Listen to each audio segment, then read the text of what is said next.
Tracy, I don't know if the narrative's correct or incorrect, but it's out there. There's no Lamar Jackson, no Patrick Mahomes, no Joe Burrow.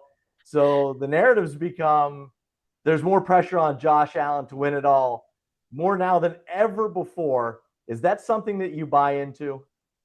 I mean, I see it, right? I think the opportunity is there more so than ever before.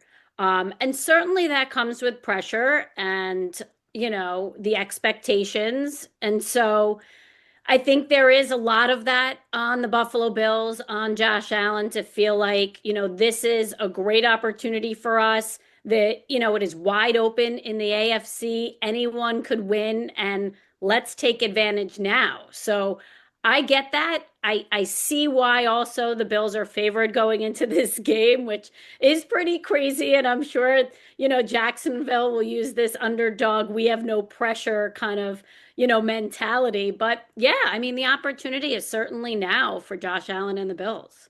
Well, let's just stick with the quarterback theme here. Drake May and Matt Stafford have kind of been the two darlings when it comes to the MVP race. I went back and watched a lot of Trevor Lawrence the last couple of days, and holy smokes, I I, know, I right? don't think he's been being talked about enough. Do you? I agree. And like you, I had to go back and watch a lot of games too because we haven't covered them this Mm-hmm. season. And so he has drastically changed from the beginning of the year. And credit Liam Cohen, he really deserves to be in the, coaches MVP category this year, no doubt, for the Coach of the Year award. But yes, I believe Trevor Lawrence deserves to be in the mix too for the MVP conversation because what he's been able to do, especially since that bye week between the touchdowns and, limiting the interceptions and the turnovers, leading the team the way he's seeing the field, he's adjusted. I think he has so much belief and confidence. They've got playmakers everywhere. Their defense is helping them out by getting turnovers. And so it's just made him better. And you could just see kind of he's having fun. He's letting loose, which is exactly what Liam Cohen kind of talked to him about when they had that bye week. He got some advice apparently from Sean McVay, one of his mentors, and he said, you got to let them just play sometimes. And, he and even Liam Cohen talked about being a little too controlling early, being in the defensive meetings, trying to do too much. And now you can see how free they're playing, Trevor Lawrence is playing. And yeah, really impressed with what we've seen. But this is a different situation, right?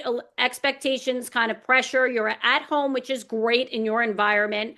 But, now playoff football is a lot different than regular season football. And, it's just win one and you move on, and lose and you go home. And so, how that all plays into it, the pressure maybe he puts on himself, does he continue to play loose? I think that's what we see.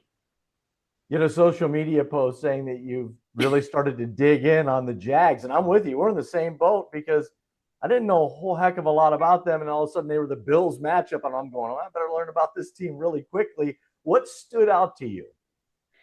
Yeah, I think what stood out to me is, like I kind of mentioned, just all the different guys that are involved. Let's talk offensively. Mm-hmm. Jacoby Myers, what he's been able to do since he's come, how they've been able to have this rapport all of a sudden, but it's opened everyone else up.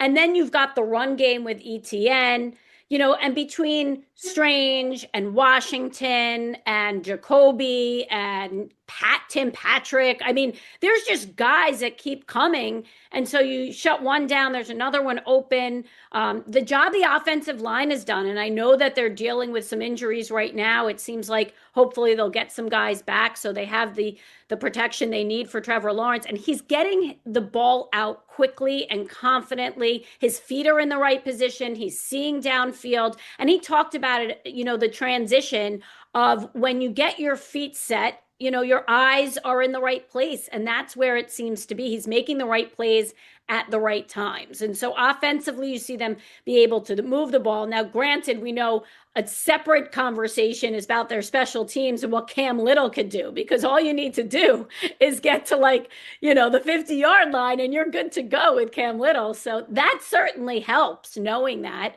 And then you look at that defensive side of the ball and number one rush defense in the NFL. And what Josh Hines Allen, I love the Josh Allen conversation. I know we've had that before, but he's done a really good job against Josh Allen when he's faced him. But, as a leader of this team, this defense has done a great job. Anthony Campanelli has done a really good job leading them. And so I think that's what it comes down to, right? It's, the number one rush defense, number one rush offense with James Cook and the Bills, and kind of who wins there. I think that's going to, play a large part in who we see succeeds in this game.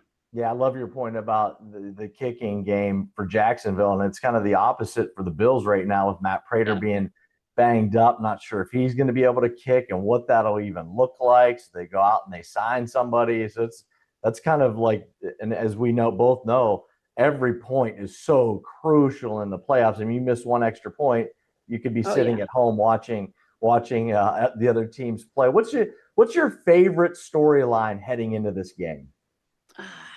That's actually a great question. I really do think, look, we cover the Bills all the time. Mm-hmm. So there's a lot of stories, but we've kind of told a lot of them. And I do believe you mentioned it at the top of our conversation about this being, the Bills' chance and Josh Allen and having that opportunity and willing his team. I mean, he certainly wears that superhero cape every time he gets out there, which I expect to see, by the way, in this game as well. So that's why I never bet against the Bills, because you got Josh Allen. But on the flip side of that, I think the biggest storyline, and in these games, you don't tell the little stories. You don't really have time, unfortunately, to tell those. The game is usually too good, and we've got so much going on into the broadcast because it is a national broadcast.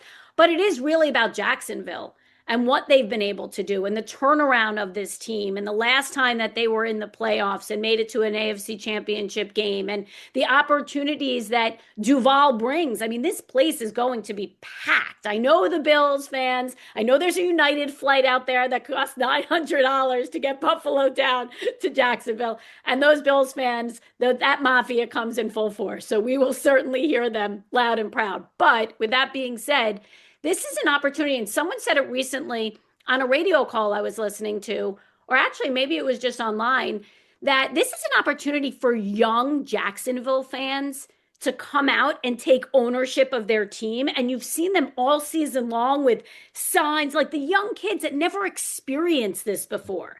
And now they have a team to get behind. And so what a game like this, what a win like this could do for the city of Jacksonville, for that team, for that franchise, for those fans.